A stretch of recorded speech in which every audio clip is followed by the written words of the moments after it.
Inicia Benito. Sí. Ya, ok. Tienen todavía personal en la sala de espera. Listo. Ok, buenas noches, damas y caballeros. Tengan ustedes en esta oportunidad el Consejo Departamental de Lima, a través de nuestro campus virtual colegiado, tenemos el honor de presentar la exposición respecto a edificios ecológicos denominados el win-win del mercado inmobiliario. En esta oportunidad, nuestro ponente será el docente, el arquitecto Johan Pinillos. El arquitecto Johan Pinillos es magíster en certificación de diseños sostenibles y arquitectura bioclimática. Es a la vez docente del área de construcción de la UPC, investigador del grupo TINCUY de la Pontificia Universidad Católica del Perú, ex expert del IFC y gerente general de Biobar. Edificaciones, tiene más de 17 años de experiencias en el mercado inmobiliario. Damos pase al arquitecto Johan Pinillos. Adelante, arquitecto. ¿Qué tal? Muchas gracias. Antes que nada quisiera agradecer al Colegio de Ingenieros por esta invitación. En el día de hoy ya me han hecho una presentación mía. Mi nombre es Johan Pinillos. Efectivamente soy arquitecto, pero en realidad quisiera contar un poco más de mí, no solamente mis grados profesionales. Yo soy un amante de la naturaleza. Me encanta la lectura, me encanta la música, y también soy esposo y padre de 2 hijos. Así que en realidad, como comprenderán, la última música que he escuchado es Baby Shark y el último libro que he leído es El monstruo de colores. Sin embargo, el día de hoy vengo a contarles un poco de mi experiencia sobre estos edificios ecológicos. Pero antes de eso, lo que quiero es contarles una historia. La historia de Yijin. Yijin era un edificio que quería ser verde. Era el año 2010 cuando recibí el encargo de hacer el diseño para un edificio en Miraflores. Este edificio, en ese momento, en el terreno, había una casita de 2 pisos que estaba rodeada por edificios grandes de más de 20 pisos. ¿Por qué? Porque a la espalda eran edificaciones que daban hacia el malecón de Miraflores. En cambio, en mi caso, yo estaba en una calle pequeña y mis parámetros me permitían hacer hasta 7 pisos. Entonces, en ese momento yo había acabado mi maestría, mi tesis de grado, un tema sostenible que en verdad me había apasionado mucho, y decidí que, como estaba enamorado de la naturaleza, iba a hacer un proyecto sostenible. Iba a ser un edificio ecológico, el primer green building de Lima. Para eso tenía que tener en consideración una serie de cosas, ¿no? Como criterios de sostenibilidad. Probablemente todos los que estén escuchándonos o viéndonos ya tengan en cuenta estos conceptos, porque ya los conozcan, pero de todas maneras quisiera dejarlo claro. El desarrollo sostenible en sí consiste en satisfacer las necesidades de las generaciones presentes sin comprometer las posibilidades de las del futuro para atender sus propias necesidades. Es decir, que si yo quiero utilizar madera en una construcción, puedo hacerlo, pero siempre y cuando sepa de dónde ha salido esa madera y me asegure de que efectivamente no están talando un bosque, lo cual perjudicaría a las generaciones futuras. De hecho, el desarrollo sustentable es la unión entre el desarrollo económico, el medioambiental y la sociedad. Entonces, para poder hacer cualquier proyecto y querer considerarlo sostenible, debemos tener en consideración estos 3 aspectos. Les contaba de Yijin. ¿Y por qué les cuento de Yijin? Porque esta fue mi primera experiencia con un edificio sostenible.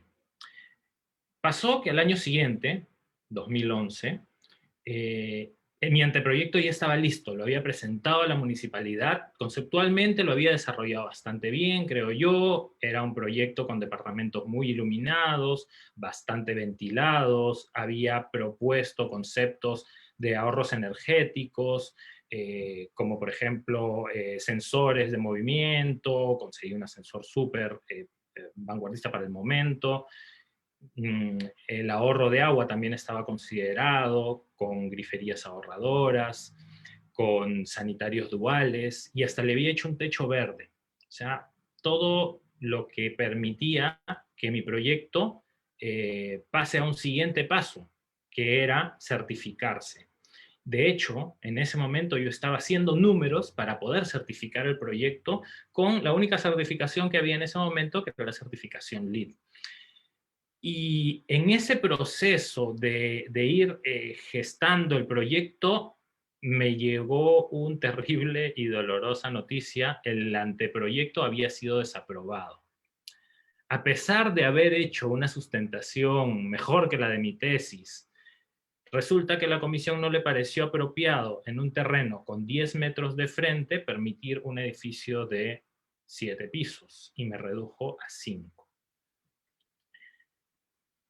En ese momento yo empecé a pensar, bueno, ¿qué puedo hacer?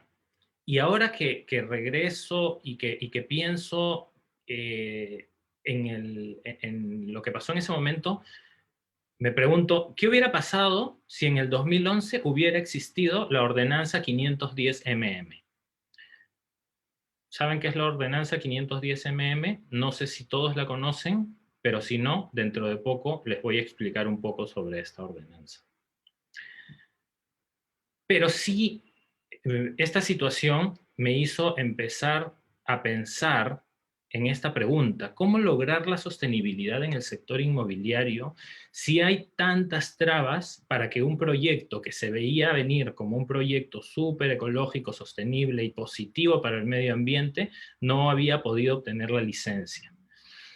Entonces, yo continué tratando de entender, ¿no?, nuevamente algunos conceptos, como el concepto de construcción sostenible, ¿no? La construcción sostenible se refiere básicamente a estos procesos de construcción que son responsables con el medio ambiente eh, y que ocupan recursos de manera eficiente durante todo el tiempo de vida de una construcción.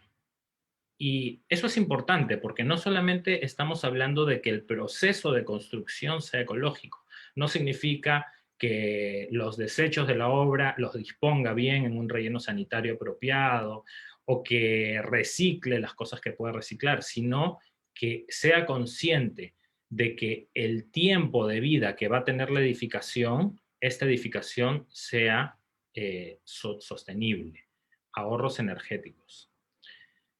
Y también que parte de este desarrollo sostenible o que parte de esta construcción sostenible, y una parte muy importante, es la arquitectura bioclimática. De hecho, si hay arquitectos que nos están viendo en este momento, serán conscientes o conocerán el concepto de arquitectura bioclimática, pero se los quiero dejar aquí también para los que no son arquitectos y dejar un poco más claro.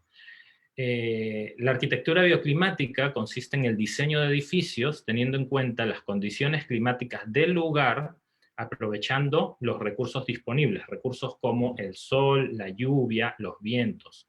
¿Y para qué? Para disminuir los impactos ambientales y reducir los consumos de energía. Entonces, partimos con que cualquier proyecto que quiera ser un proyecto sostenible tiene que ser un proyecto que sea conceptualizado desde la perspectiva de arquitectura bioclimática. El día de hoy les voy a hablar de forma general sobre el sector inmobiliario, los programas que promueve el gobierno, así como algunas certificaciones. ¿Cuál es la relación de estas certificaciones con el Perú GBC, del cual hablaremos luego? Y sobre todo les voy a contar mi experiencia como arquitecto y como constructor. Y voy a tratar de darles algunos tips sobre cuáles son las consideraciones que deberían tener ustedes en el momento de querer plantear una edificación sostenible. Acá vemos algunos edificios. El primer edificio certificado LEED en el Perú, ¿no? Este edificio Alto Caral de Roche, y a la derecha el edificio Osa Mayor en el 2014. Es decir, que en vez de este edificio de Osa Mayor debió haber estado Yijing. Sin embargo, las complicaciones que se generaron a raíz de la no existencia de esta ordenanza me relegaron y dejaron que ahora este edificio Osa Mayor ostente su certificación LEED. Pero es muy importante, y lo quiero decir de manera positiva, porque ahora yo soy amigo de los ingenieros de Madrid Ingenieros que construyeron este edificio, y quiero destacar algo, que ellos no necesitaban ni tenían que sacar una certificación, simplemente lo hicieron por amor al medio ambiente y por amor al arte. Entonces, ellos, Madrid Ingenieros, también lograron conseguir el primer edificio Mi Vivienda Verde. Seguramente todos ustedes, si están en este webinar, conocen el Fondo Mi Vivienda, ¿no? Probablemente muchos de ustedes conocerán el bono Mi Vivienda Verde, ¿no? El bono Mi Vivienda Verde apareció en el 2015 y no sé si todos saben, porque en realidad esto es bastante novedoso, que el año pasado el Fondo Mi Vivienda sacó su versión 2. Esta versión 2 en realidad fue una evolución natural de Mi Vivienda. En su momento Mi Vivienda Verde fue súper positivo porque el gobierno estaba dando luces de que estaban apoyando y enfocados en hacer que haya mucha más construcción sostenible, no solamente construcción sostenible en el Perú. Y a pesar de que algunos por ahí decían, es muy poco lo que se está haciendo, ya era un inicio. Entonces, Mi Vivienda Verde, Mi Vivienda Sostenible, versión 2, que es la que está rigiendo en este momento, es un programa social que brinda apoyo a las inmobiliarias y a las personas que quieren comprarle estas inmobiliarias, ofreciéndoles descuentos en las tasas, ofreciéndoles bonos del buen pagador, y esto va a depender del nivel de sostenibilidad que pueda adquirir un edificio. Entonces, una inmobiliaria que plantea su proyecto como un proyecto dentro del programa Bono Mi Vivienda Verde, va a tener que cumplir con unos requisitos, ¿no? Estos requisitos, como les digo, evolucionaron. Ahora, por ejemplo, hay uno que me parece genial, que es la reutilización de aguas grises para el riego de plantas. Y hay otro que también me parece súper bueno, que es la consideración bioclimática, porque antes no necesariamente tenías que tener este análisis desarrollado. Y un edificio podía estar ubicado en Lima y el mismo edificio podía estar ubicado en Trujillo. Como ustedes comprenderán, las condiciones climáticas son muy distintas y eso no era una consideración importante. Sin embargo, ahora en este Mi Vivienda Verde 2 sí se considera. Yo no hubiera podido ser un bono verde. Yijing no hubiera podido ser un bono verde, porque yo estaba en Miraflores, nuevamente hablando de la sostenibilidad. Socialmente, mi público era otro, era un público miraflorino, era un público que no iba a encajar dentro del programa, porque el programa tiene estipulado unos precios y obviamente estos departamentos serán más caros. Pero sí me hubiera servido la ordenanza 510 ¿Qué es la ordenanza de esta que estaba hablando? ¿Qué son las ordenanzas verdes? Bueno, las ordenanzas verdes son una serie de normas que, como dice en ellas mismas, regulan los criterios técnicos para el diseño y construcción y ofrecen incentivos para las edificaciones, ofrecen incentivos para las constructoras que quieren hacer edificios ecológicos. Entonces, cuando empezaron a salir estas ordenanzas, la primera fue en San Borja, hubieron algunas empresas que dudosamente se acercaban y empezaban a ver, oye, ¿cómo tengo que hacer? ¿Qué cosa tengo que presentar? Y se dan cuenta de que efectivamente tenían ventajas.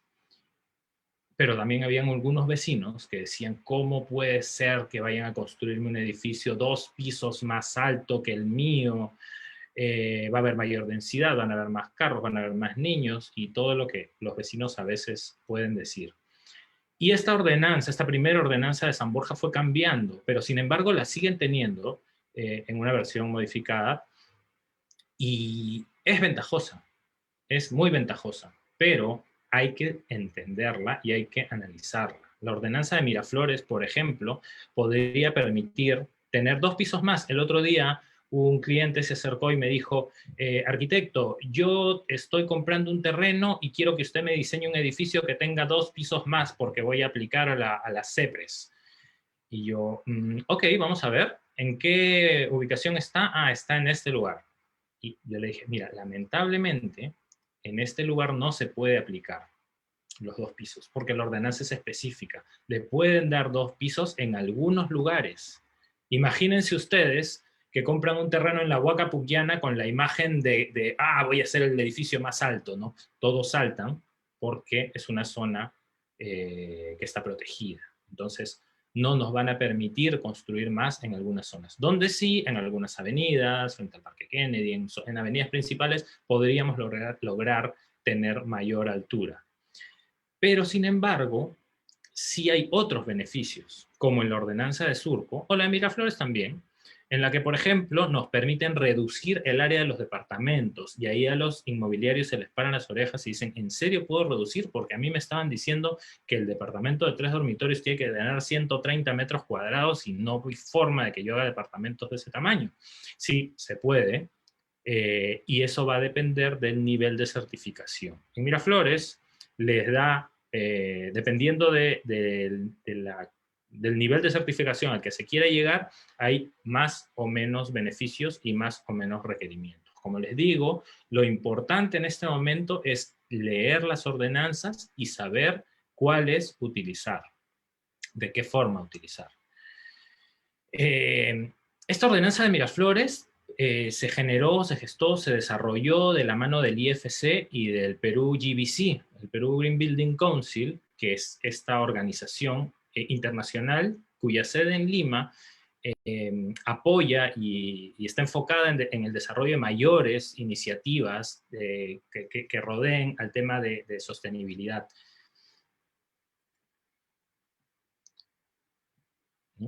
Vemos acá una frase de Francesca Meyer, ella es coordinadora ejecutiva de Perú GBC, y dice, mi motivación no es mitigar nuestro impacto en la industria de la construcción para salvar el planeta al día de hoy. Mi motivación es generar las pautas y dejar un legado para dejar de destruirlo el día de mañana. Yo estoy de acuerdo con ella, porque es iluso pensar, o es tener un ego muy grande, que uno puede salvar el planeta. El planeta no necesita salvarse.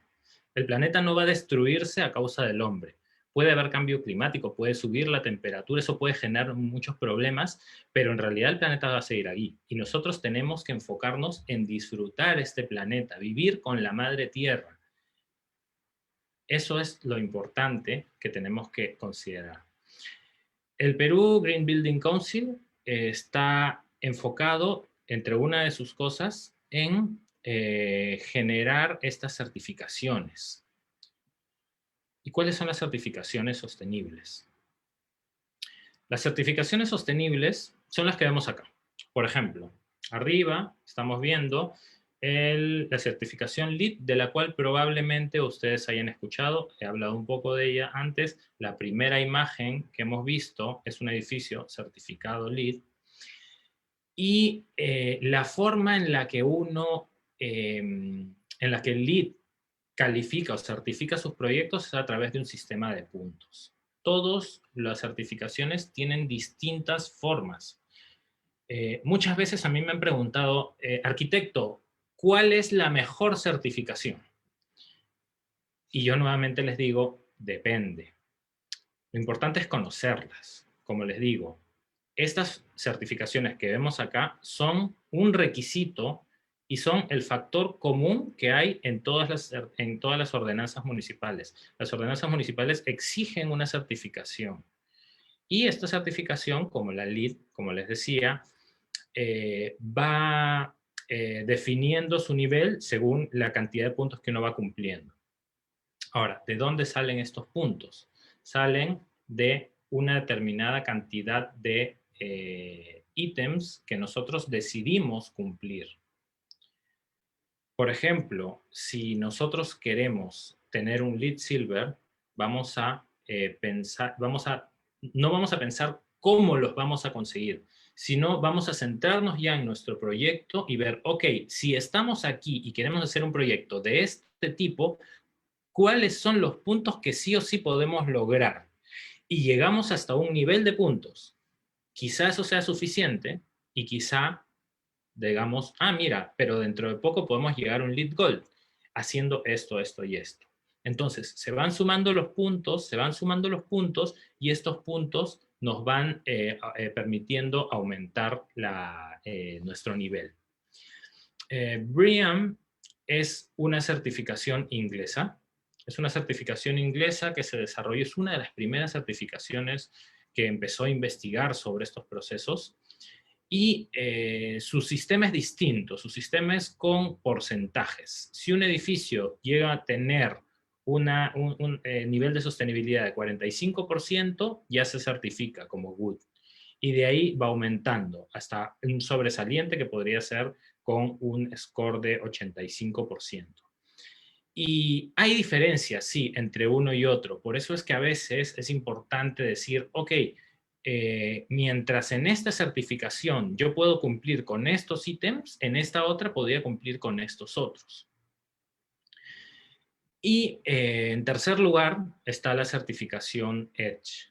De hecho, yo hace 2 años saqué mi título como EDGE Expert y me enamoré de este software porque es un software, uno entra a la aplicación y empieza a colocar las características de su proyecto y esto hace que cada vez que uno cambia algo empieza a variar el porcentaje de sostenibilidad con respecto al ahorro de agua o al ahorro de energía o al ahorro de los materiales. No el ahorro de los materiales, sino el ahorro de la energía implícita de los materiales. ¿Qué quiere decir que un material es más o menos ecológico? Entonces, si bien hemos dicho que todas estas certificaciones son aceptadas por la mayoría de ordenanzas, hay algunas ordenanzas que le dan más valor. Por ejemplo, en Miraflores, si uno obtiene una LEED, te permiten mayor cantidad de pisos. Pero nuevamente, como les contaba ese caso, si yo puedo sacar mi LEED, puedo ganar 2 pisos más, pero estoy en una zona donde solo me permiten aumentar un piso, entonces de repente no tenía tanto sentido sacar mi certificación LEED. Podía sacar una certificación EDGE y con eso iba a ser suficiente. En vez de 25% de aumento, podías aumentar 15% y con eso cubría. Entonces, hay que hacer un análisis y esto es importante entenderlo y analizarlo muy a detalle. Ahora, las ordenanzas verdes de las que hablábamos hace un rato han continuado, no solamente en Lima, ya hay una ordenanza en Cusco de hace unos años, otra ordenanza en Arequipa, y este año, este año, 2021, se ha sacado una ordenanza en Caima. Entonces, y en esta ordenanza en Caima es interesante porque acepta, por ejemplo, que la certificación EDGE Advance, que significa que uno ha logrado obtener un 40% de ahorro de energía, de energía eléctrica. Entonces, vamos a dividirlo en 3, ¿no? Así como en EDGE, dividimos en ahorro energético, ahorro hídrico y los materiales. Entonces, cuando vemos el ahorro energético, nosotros nos ponemos a pensar, Bueno, pero ahora a nadie se le va a ocurrir poner un foco incandescente, ¿no? Cualquier iniciativa inmobiliaria va a pensar definitivamente en poner por lo menos focos ahorradores o focos LED. El que piensa un poquito más allá y está considerando tener sistemas de ahorro energético, pero pongo esta imagen de la derecha de los paneles solares porque es algo muy representativo de los edificios sostenibles. Siempre cuando uno piensa en edificaciones sostenibles, piensa en un edificio con paneles solares, así como piensa en un edificio con un techo verde. No es un requisito indispensable para obtener una certificación o para obtener para postular a un beneficio de las ordenanzas, tener paneles solares. ¿Y por qué? Porque probablemente muchas personas hayan pensado siempre, así, ¿cómo va a haber paneles solares en Lima? Que el cielo siempre anda nublado, panza de burro. Entonces, es importante de este momento empezar a pensar holísticamente, pensar en trabajar con especialistas en cada una de las cosas. Cuando uno no sabe, tiene que pedir ayuda y tiene que acercarse a quienes más saben. Entonces, se puede hacer muy fácilmente un análisis de la demanda energética, se puede hacer un análisis del asoleamiento, porque en realidad no importa que no haya sol o que el cielo esté nublado, porque los paneles solares captan la energía de la radiación y en la mañana siempre hay radiación y Lima, por ejemplo, tiene mucha radiación, Arequipa más. Por eso los techos de Arequipa están llenos de termas solares. Lo importante es poder hacer un planteamiento que cubra los requisitos y esto definitivamente nos beneficia, ¿no? Definitivamente nos beneficia.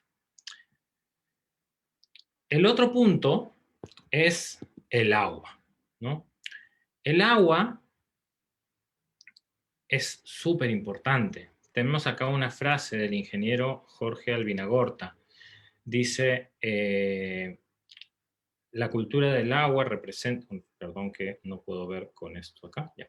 La cultura del agua representa que cada persona debe asumir la responsabilidad de valorar y preservar el agua, utilizándose en lo necesario y cuidando de no perjudicar a otros y al medio ambiente. Que esta frase en realidad está enfocada mucho en el concepto de desarrollo sostenible. Y es importante porque si pensamos en el Perú, o si pensamos en este momento en el mundo, tenemos una crisis del agua. Lima está en estrés hídrico. Entonces es muy lógico pensar en ahorrar agua. Y realmente no es difícil, porque en este momento una grifería ahorradora cuesta casi lo mismo que una grifería normal. Un sanitario dual cuesta casi lo mismo que un sanitario normal. Entonces, es fácil lograr una cantidad de ahorro, un porcentaje de ahorro de agua con cambios muy simples. Pero, por ejemplo, me ha pasado que un cliente dice, me han pedido que ponga una planta de tratamiento, yo no sé dónde voy a meter toda esta mole.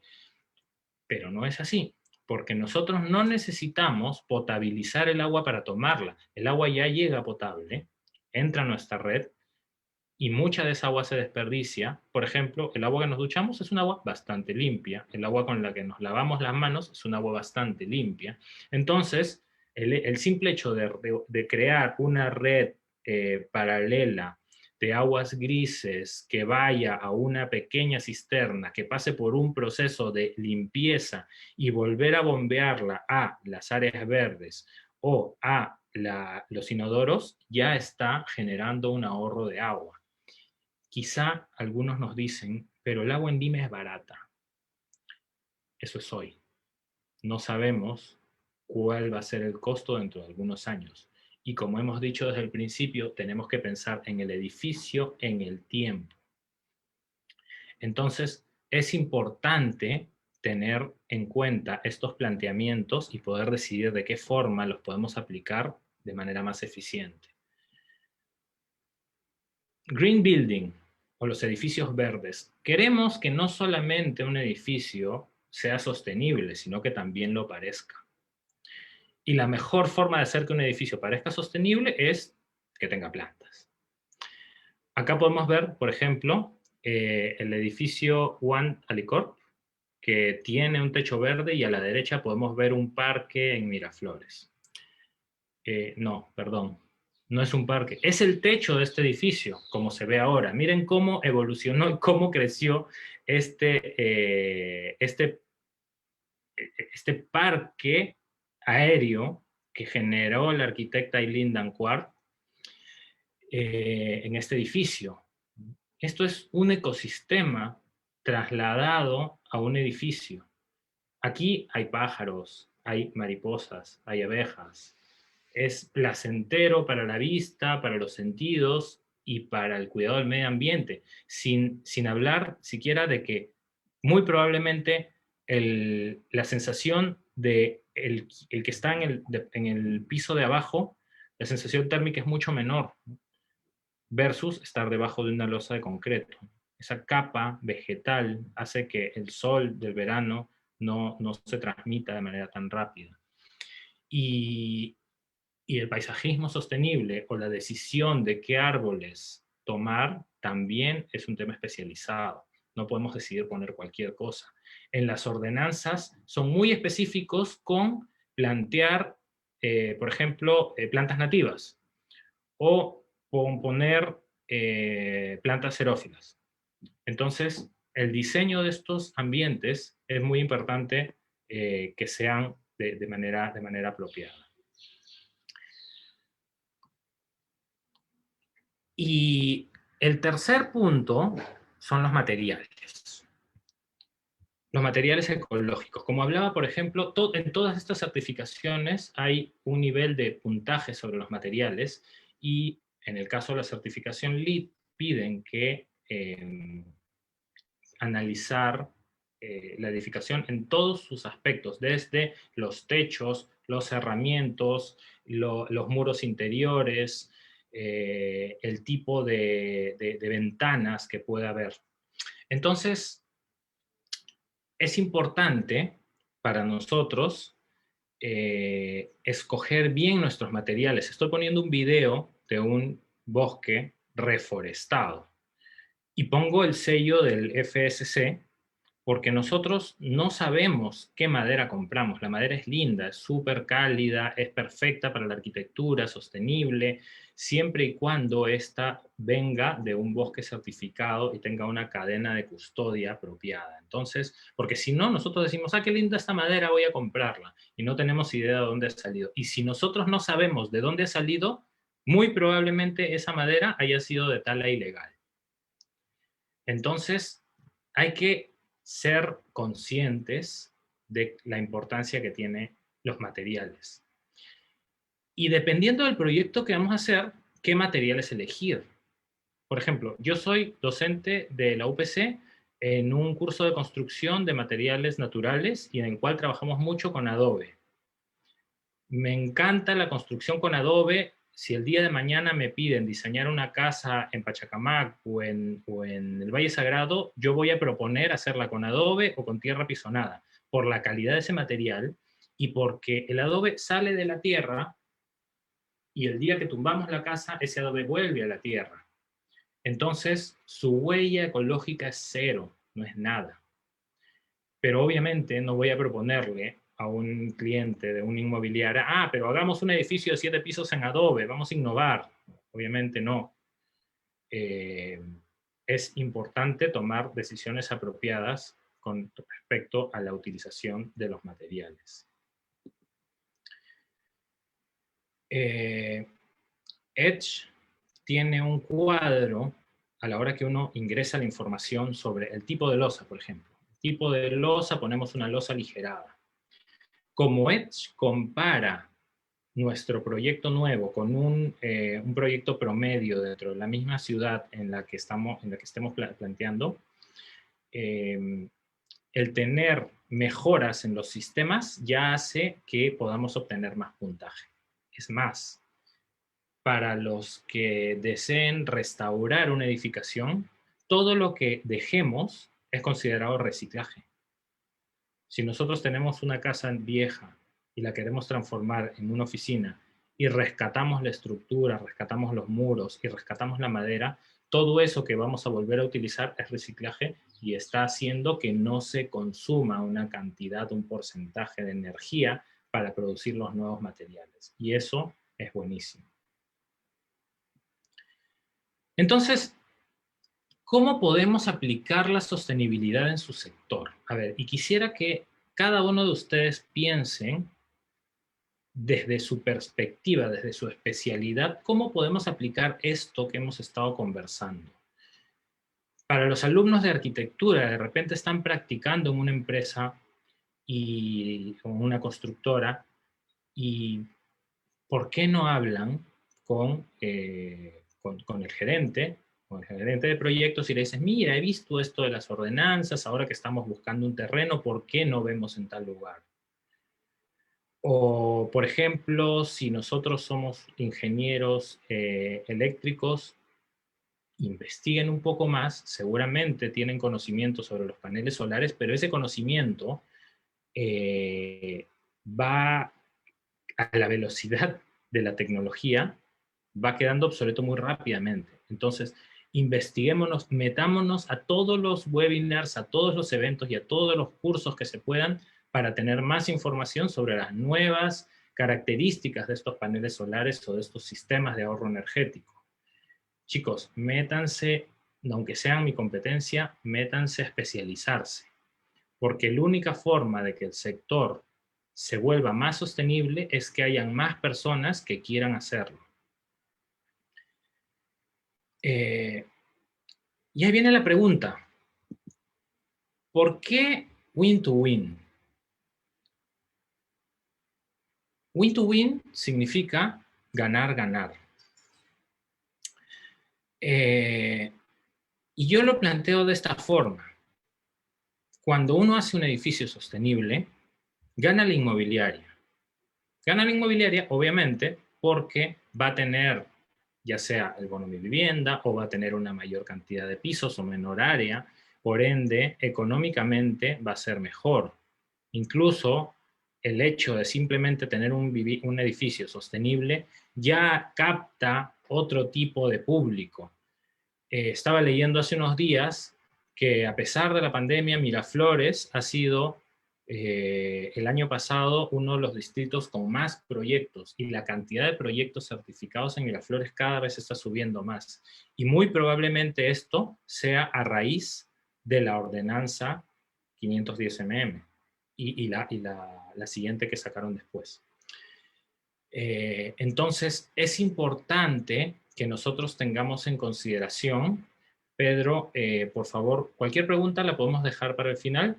Apúntala, por favor, y la conversamos. ¿Quién gana? Ganan los compradores. Una persona que adquiere un departamento, o que compra una oficina, o que arrienda una oficina en un edificio sostenible, gana porque va a tener menores costos de mantenimiento. El consumo de energía va a ser menor, el consumo de agua va a ser menor. Definitivamente, el hecho de que te den un bono del buen pagador por haber obtenido un edificio, mi vivienda verde, hace que el comprador gane. Gana la sociedad porque mientras nosotros sigamos pensando en que aumentar la sostenibilidad ambiental es bueno. Por ejemplo, muchas personas. En Surco se ha reciclado desde que tengo memoria, pero hay distritos donde no se recicla aún, o donde los procesos de reciclaje son muy ligeros. Entonces, cuando uno compra un proyecto en un edificio de mi vivienda verde, en el cual esa exigencia reciclar, tener espacios para el reciclaje, y esa exigencia presentar proyectos y explicarle a los compradores por qué su edificio es sostenible, ya es positivo para la sociedad. Es positivo para el municipio. Gana el municipio. A más unidades inmobiliarias, más vecinos, más impuestos que pagar, y más recibe el municipio. Definitivamente, estos municipios que han tenido la buena idea de generar estas ordenanzas, cada vez son más, gracias al Perú GBC y al IFC, por generar el interés en en que los municipios presten atención y se den cuenta de que son ideas positivas, podemos hacer que el municipio también gane. Ganamos los especialistas, obviamente nosotros como arquitectos, como certificadores, como ingenieros, ganamos porque no solamente vamos a construir más, no solamente vamos a construir más área, vamos a vender más área, sino que nos vamos a capacitar, vamos a tener que capacitarnos. Y en este momento en el que el mundo es un mundo globalizado, todos tenemos que capacitarnos porque nuestra competencia ya no es quien estudió en la otra universidad de Lima, sino nuestra competencia es cualquiera alrededor del mundo, porque cualquiera alrededor del mundo puede generar una certificación o puede generar un proyecto de este tipo. Pero sobre todo, gana el planeta. Y eso es algo indiscutible. Sabemos que la construcción consume muchos recursos. Mientras nosotros continuemos haciendo proyectos sostenibles, vamos a hacer que esta huella sea menor.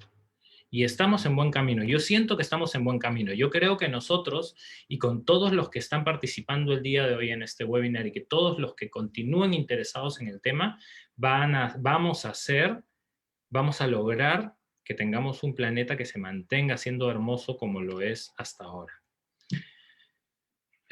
Y en verdad esto es el inicio, solo el inicio. Miren, esta es una cita de Deloitte del 2021, de un reporte que sacaron hace unos días. Ante los cambios que se están produciendo en los esquemas de trabajo en el mediano y largo plazo, los consumidores preferirán residencias en las cuales puedan contar con espacios de trabajo confortables, adecuados y conectados. ¿Qué está diciendo esta cita? Esta cita básicamente está diciendo que las personas ahora van a querer edificios sostenibles, edificios que te puedan brindar mayor comodidad, mayor confort, mejores espacios. Todos hemos pasado en esta pandemia por buscar a dónde localizarnos para hacer nuestro curso, para trabajar desde casa. Y nos hemos dado cuenta que esa casa o ese departamento en el cual vivíamos tenía una serie de características o una serie de deficiencias que en verdad cuando lo usábamos de habitación no lo notábamos. Entonces es importante que nosotros en este momento podamos aprovechar esta situación. Edificios más conectados. Y esto es genial porque la nueva versión del bono verde, Mi Vivienda Verde, ya requiere que los edificios vengan con conexión de fibra óptica. O sea, se acabó el problema de mis alumnos, de que no prenden su cámara porque tienen una muy mala conexión. Ahora, un programa del gobierno que da vivienda a personas con unos recursos determinados, tiene esta necesidad de tener una conexión de fibra óptica. Entonces, eso hace que veamos los proyectos sostenibles desde otra perspectiva.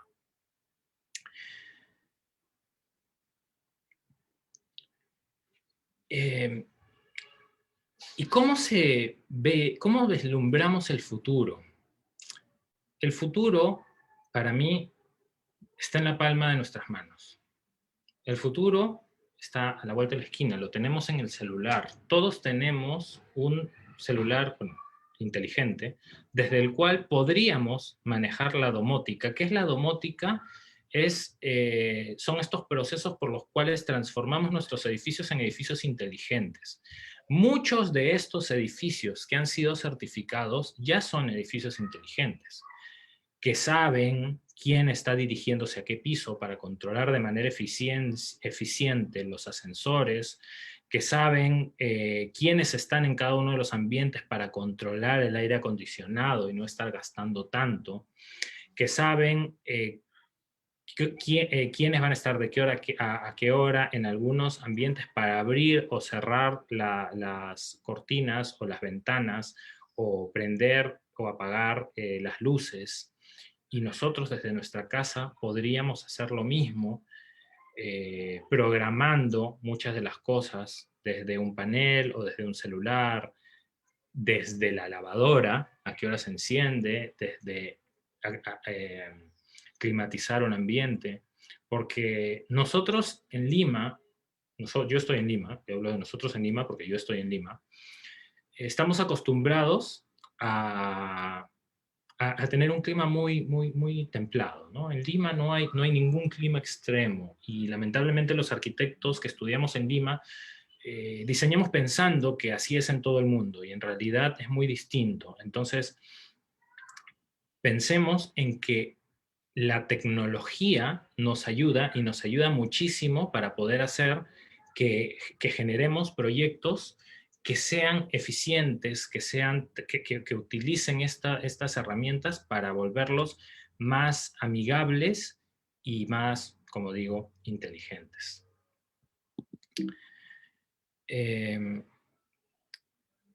Y también hablando del futuro, vemos esta imagen de aquí. Esta imagen es de un edificio de la empresa del estudio de arquitectura Contreras Earl en Australia. Este edificio en este momento se está construyendo. Muchos de ustedes habrán visto proyectos muy vanguardistas en documentales o en internet o en YouTube y pensarán, bueno, eso es en el extranjero, pero ¿por qué no aprovechar este gap tecnológico que hay y todas las ventajas que hay en poder aprender y llevar estos cursos, como por ejemplo la arquitectura paramétrica o la impresión 3D? Nosotros somos los que estamos poniendo las piedras para los proyectos futuros. Y esto va a generar que sea, solamente nosotros somos los que podemos definir que un proyecto puede ser sostenible o no. Quiero leer una cita que encontré ayer de Rafael Contreras, de Contreras Earl, que dice: como uno de los mayores contribuyentes a las emisiones del CO2 y asociado al cambio climático, es esencial que la industria de la construcción sea alentada por los arquitectos hacia la neutralidad de carbono. ¿Qué significa esa neutralidad de carbono? Significa que sea un edificio net cero. Un edificio net cero es un edificio cuyos consumos también los genera el edificio. Es decir, por ejemplo, si yo sé que voy a tener una cantidad de consumo eléctrico por la cantidad de luces, la cantidad de las redes de aire acondicionado o electricidad que va a haber en el edificio, de tantos kilowatts, el edificio tendría que estar diseñado de tal forma que tenga ya sea paneles solares, colectores eólicos o algo que genere esa misma cantidad de kilowatts. En el momento en que uno se compensa con el otro, significa que el edificio es net cero, neutralidad de carbono. Y ese tiene que ser nuestro pensamiento a futuro. Nosotros deberíamos pensar en esa neutralidad de carbono para los proyectos que vamos a diseñar, tanto arquitectos, ingenieros, especialistas. En Edge hay una categoría que se llama justamente Net Zero, y es la categoría que compensa estos bonos, esta emisión de CO2. Y esta emisión de CO2 se puede compensar de varias formas, y una de las formas es que si al final uno no puede generar toda la cantidad de energía en un solo lugar, en mi mismo edificio, puedo comprar esta energía a una empresa que vende bonos verdes. Si esta empresa de bonos verdes que se dedica a la protección de áreas naturales podría vendernos unos bonos y compensar el consumo de mi edificio. Entonces, la idea es que a futuro, en este futuro que ya estamos prácticamente viviendo, nosotros podamos pensar en desarrollarlo de esa forma. De hecho, uno de mis objetivos personales, y lo quiero dejar acá grabado para que quede constancia de que lo quiero hacer y que lo voy a hacer, está en el rubro de la impresión 3D. Yo he estado siguiendo mucho estos cursos de Rhino, de impresión 3D, pero no de maquetas, sino de edificaciones. Y sueño con que dentro de no muchos años pueda diseñar diseñar un colegio en una zona rural y que este diseño pueda ser impreso en 3D con arcilla. Sí, es un sueño, quizás utópico, pero en este momento hay una sonda llegando a Marte y todo lo proyectado, toda la construcción proyectada en Marte va a ser con impresión 3D. Entonces, si les digo que es el futuro, créanme, es el futuro. Rafael Contreras, de cuyo edificio estamos viendo en este momento, va a ser uno de mis invitados dentro de unas 3 semanas, cuando lancemos el próximo curso, que se va a llamar Edificios Ecológicos, una visión 360 del futuro del mercado inmobiliario. Y al ser un curso nos va a dar muchísimo más tiempo para poder explicarles a detalle y con especialistas en cada uno de los temas lo que nos ha quedado, las dudas que nos han quedado. El tema es extenso y es amplio. Espero que yo el día de hoy haya podido cubrir lo más que las dudas que ustedes hayan tenido. Y si no, igual procederemos a contestar alguna de las preguntas que haya tenido el público. Sin embargo, quiero agradecer previamente a quienes me van a acompañar en este curso, a Lucas Sarmiento del Fondo Mi Vivienda, a Francesca Meyer del Perú GBC, de quien ya hemos hablado, a César Madrid de Madrid Ingenieros, con quien vamos a hablar de un poco de los números detrás de estos edificios sostenibles, al ingeniero sanitario Jorge Albinagorta, especialista en temas de sanidad, la arquitecta Eileen Dancourt nos va a mostrar algunas imágenes de sus últimos proyectos, últimos techos verdes y todas las intervenciones que ha desarrollado. A Lorenzo Salas, gerente de Inmobiliaria Bélgica, que también está poniendo sus techos con paneles solares en sus edificios Mi Vivienda en San Miguel. Y entre otros, a Rafael Contreras, quien nos va a acompañar. Entonces espero que todos ustedes que estén, que les haya parecido que este curso ha sido, que este webinar ha sido interesante, se puedan inscribir en el curso, porque hay mucho que ver. Y como les digo, es muy importante estar al día y es muy importante continuar capacitándonos y pensar en el futuro de la construcción. Muchas gracias a todos los que cuidan nuestro planeta. Bien, muchas gracias, arquitecto Pinillos, por esta excelente presentación. Hay muchos participantes que están interesados, están inquietos por hacer sus preguntas. Creo que les vamos a hacer la pregunta sea interactiva, que levanten la mano y por orden de que levantan la mano le podríamos interactuar. ¿Qué le parece, arquitecto? Sí, perfecto. Creo que acá estoy viendo algunas preguntas. Una pregunta, claro. En el chat, ¿no? Así es. Sí, porque realmente las dudas están inmensas. Como colegio de ingenieros tenemos de repente alguna percepción, pero no todas las dudas están absueltas, ¿no? Entonces, usted va a ser la persona indicada para dar estas respuestas a todos los participantes. Ya. A ver, bueno, veo por acá una pregunta de Marita que dice, buenas tardes, ¿cómo podrán adaptarse las viviendas ya construidas a estas nuevas modalidades sostenibles? A ver, va a depender mucho del nivel en el que estén desarrolladas. De hecho, si queremos certificarlas, hay certificaciones para remodelaciones o restauraciones. Hay certificaciones que nos piden unos requisitos bien particulares y que se pueden y que se puede generar de forma no simple, pero sí bien precisa, ¿no? Empieza desde el hecho de cambiar una edificación antigua muy probablemente tenga unas malas redes de agua, que esté perdiendo agua por algunos lugares, o un cableado que a veces está cruzado y que se pierde energía a través del cableado. Entonces, desde ahí cambiando los sistemas energéticos, luego cambiando las luminarias, cambiando las griferías, ya empezamos a obtener ahorros y empezamos a transformarlo. Como les digo desde un principio, no necesitan tener paneles solares para hacer un edificio ecológico. Con hacer este análisis de las nuevas cosas que implementamos podría ser suficiente para llegar a un nivel de eficiencia apropiado.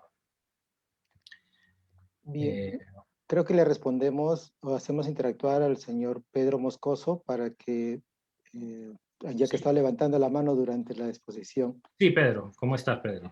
Le activamos el micro, por favor. Sí, buenas tardes, arquitecto. ¿Me copia? ¿Cómo está, Pedro? Sí. Bueno, yo soy ingeniero sanitario y, bueno, de alguna manera estamos involucrados con esta nuevo movimiento de edificios que sean compatibles con el medio ambiente. Exacto. Sin embargo, desde el punto de vista de los arquitectos y especialistas que se dedican a la construcción de edificios, si bien es cierto, se construyen con la mejor tecnología, a veces no va de la mano con el interés del inmobiliario, de la constructora. Por ejemplo, se da el caso que para este tipo de edificios, lo más recomendable es el uso del sistema de bombeo diferenciado, pero esto por costos iniciales, por costos de inversiones un poquito más alto y de espacio para el área que corresponde, a este tipo de edificaciones le colocan válvulas reductoras de presión, que son accesorios pues como mecánicos que tienen constantes fallas. Y condenamos a los propietarios a este tipo de edificios altos, caros, a depender de accesorios que no deberían estar en este tipo de edificaciones. Pero, como la norma lo permite, lamentablemente no hay más cosa que hacer, ¿no es cierto? O sea, estamos sujetos a este tipo de una construcción muy moderna, muy cara, pero el constructor dijo, bueno, pues muy caro por acá, mejor le ponemos lo que se puede poner. Claro, y ya está, ¿no? Me interesa vender. Sí, justamente como usted mismo ha dicho, la norma va a ser la que mande, ¿no?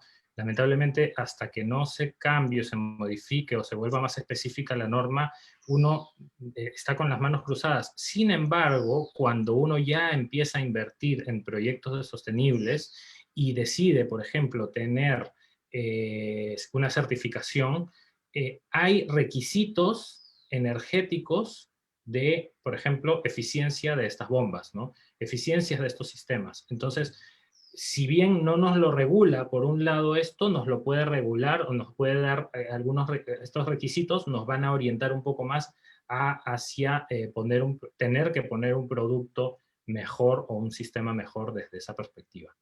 Gracias, Pedro.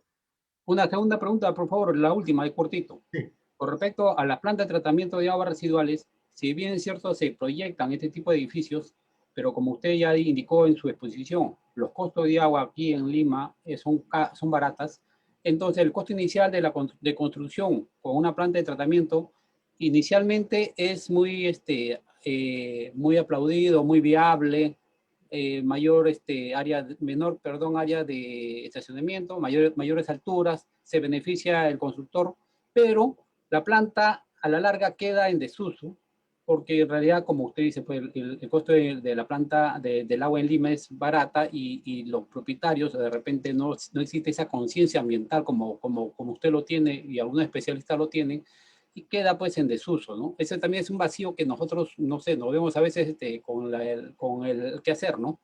¿Qué nos puede Claro, sugerir? en ese caso, tanto las certificaciones como las ordenanzas amarran un poco a que el edificio no sea simplemente, ok, lo entregamos y ahí quedó la cosa, ¿no?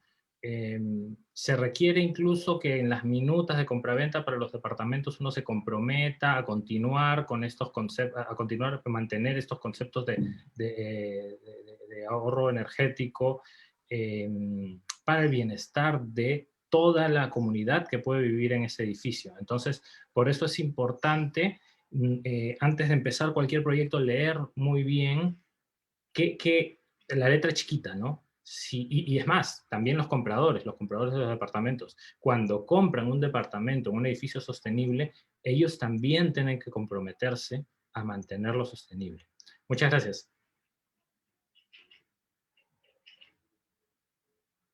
Perdón, hay otra pregunta de nuestro participante Mitch. Sí.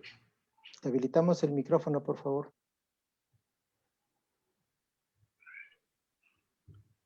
Adelante, mi estimado Mitch.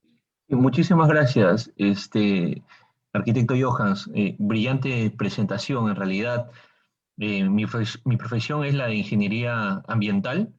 Me dedico para las inversiones inmobiliarias acá en el Cono Norte y quisiera la implementación en cuanto a esta tendencia para obtener algunas certificaciones. Y en ese sentido, sobre el tema del estacionamiento y las cargas, la tendencia de vehículos eléctricos que se aproxima en los próximos años, eh, ¿cree que sea importante esta implementación o todavía va a esperar algunos quinquenios más? Gracias. Gracias, Mitch. Muy interesante tu pregunta. De hecho, yo soy un convencido de que el tema de la movilidad eléctrica es un hecho ya. Falta poco para que empiecen a aparecer los vehículos eléctricos acá. Ya hay algunos edificios como uno en la Universidad Católica que se certificó LEED, y para certificar LEED uno de los requisitos era tener estacionamientos específicos con conexión para autos eléctricos y también otra serie de espacios para vehículos de visita, vehículos eficientes. Entonces, sí es necesario. De hecho, hay que pensar mucho en cuál es el público al que va a estar dirigido, pero eso en verdad está dentro de los parámetros. Entonces, sí va a ser importante que se consideren estos espacios para autos eléctricos, definitivamente. Muchas gracias. Tenemos también la mano levantada de Erika Everman. Hola Erika, ¿cómo estás? Hola, ¿qué tal? Súper interesante la exposición, gracias Johan. Yo también soy arquitecta y me interesa muchísimo el tema de la arquitectura sostenible. Tengo una pregunta sobre las certificaciones aquí en Lima. Según tu parecer y tu experiencia, para edificios multifamiliares de densidad media, ¿no? 5 pisos, ¿es mejor aplicar la certificación EDGE o LEED? Porque tengo entendido que la LEED es muy compleja, mucho más exigente, y he escuchado que a veces la EDGE, que también es muy buena, puede ayudarnos a tener esta certificación de una manera menos larga, menos complicada, digamos, ¿no? ¿Tú qué piensas?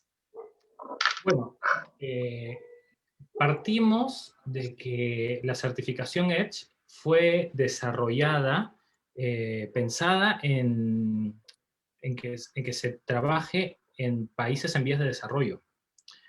Se generó en Malasia y la mayoría de sus proyectos son en Asia, en África y en Sudamérica. Entonces, su concepción está bien alineada con nuestra realidad. Y esta realidad sí parte de que si nosotros ya estamos planteando en un edificio de mediana altura, en el cual los ingresos y los egresos obviamente no son tan grandes, deberíamos pensar en que la inversión en una certificación no sea tan alta, ¿no? Por ahí hay algo, ¿no? El costo de uno es diferente al costo de otro, y por otro lado la complejidad, como tú dices, también va a depender mucho del proyecto, ¿no? Un proyecto pequeño no va a tener la posibilidad de, por ejemplo, ganar puntos en tecnología, ¿no? En innovación, ¿no? Que es uno de los requisitos, o es uno de los puntos que podríamos obtener con LEED. Entonces, siempre lo digo y lo vuelvo a repetir, hay que analizar cada uno de los de las certificaciones en paralelo y específicamente para cada uno de los proyectos. Bien, arquitecto, tenemos, bueno, por falta de tiempo, debemos responder a 2 preguntas más y quizás las tomamos las del chat. ¿Ya? Sí. Ahí tenemos de César Herrera, que dice, ¿no? En las construcciones de edificios ecológicos también se utiliza energía eólica. En la construcción de edificios ecológicos, bueno, va a depender de dónde, ¿no? Si estamos en una zona donde no hay mucho viento, no podríamos poner nada. Si estamos en una zona donde la calidad de la velocidad del viento, porque tampoco es que dependa de que haya unos ventiscas en la mañana y nada más, ¿no? Va a depender de la calidad de este viento, que sea constante y todo. Una turbina eólica pequeña, por más pequeña, igual es cara. Entonces hay que hacer la comparación entre, ok, de repente sí, este puede ser mi o sea, mi posibilidad de captar energía a través del viento acá es mucho mejor que la de la parte eléctrica, pero de repente estoy en una zona donde sí tengo conexión con la red y solamente lo quiero hacer por cumplir, ¿no? Por imagen. Entonces, nuevamente, hagamos un análisis costo-beneficio y veamos si es que hay bastantes ejemplos de edificios, grandes edificios en el extranjero, en el Perú no conozco ninguno, que integran dentro de su diseño arquitectónico colectores eólicos, que lo integran dentro de la arquitectura. Es súper innovador y probablemente si han llegado a hacerlo es porque se han dado cuenta de que pueden aprovechar esa energía. Muchas gracias. Tenemos, bueno, una última pregunta. Nos preguntan, he leído sobre la construcción de edificios de madera, sobre todo en Noruega, donde tienen el más alto del mundo. Me pregunto si será rentable construir en nuestro país. A ver, ¿dónde está? ¿Me puedes repetir la pregunta, por favor? Claro, dice, he leído sobre construcción de edificios de madera, sobre todo en Noruega, donde tienen el más alto del mundo. Me pregunto si será rentable construir de ese tipo en nuestro país. Bueno, es una pregunta bien amplia, ¿no? Y una pregunta que necesita hacer mucho análisis. De hecho, yo estoy convencido que la construcción en madera es súper buena. Hay que analizar mucho en este caso en qué lugar de nuestro país se va a desarrollar ese tipo de diseños, porque estamos en un país sísmico, Noruega no lo es.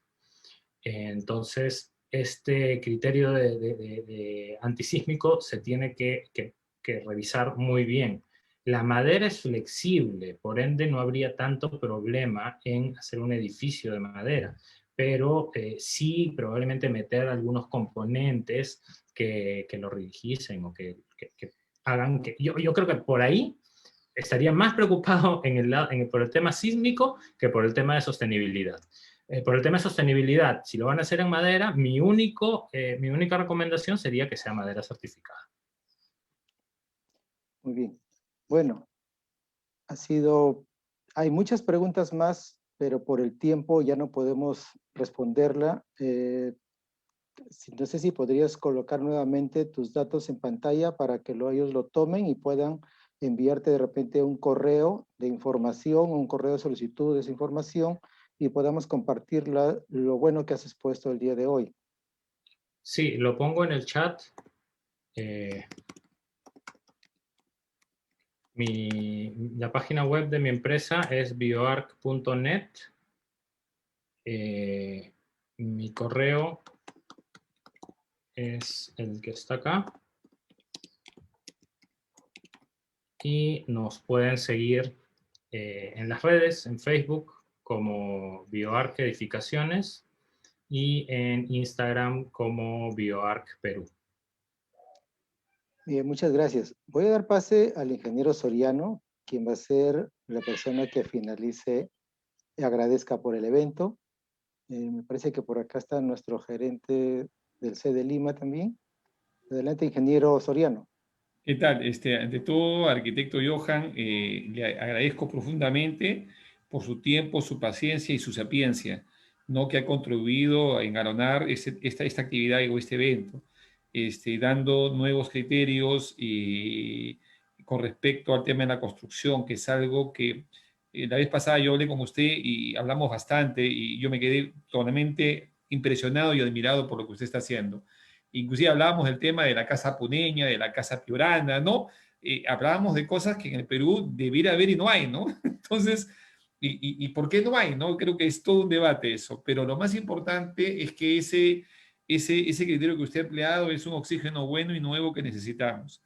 Y por eso le agradezco bastante a nombre del Colegio de Ingenieros y yo, en este caso, invito a todos porque el arquitecto va a hacer algunos cursos con el CIPSE de Lima, y entonces están ustedes cordialmente invitados, vamos a comunicarnos con ustedes para comenzar a activar y este tema no se quede en una exposición motivadora, sino en una realidad con herramientas prácticas y metodológicas que se pueden hacer.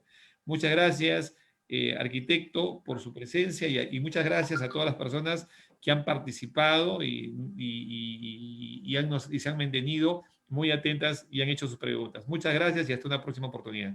Gracias a ti, César, gracias al Colegio de Ingenieros nuevamente y espero vernos pronto. Gracias, hasta luego. Muchas y gracias. Gracias a todos.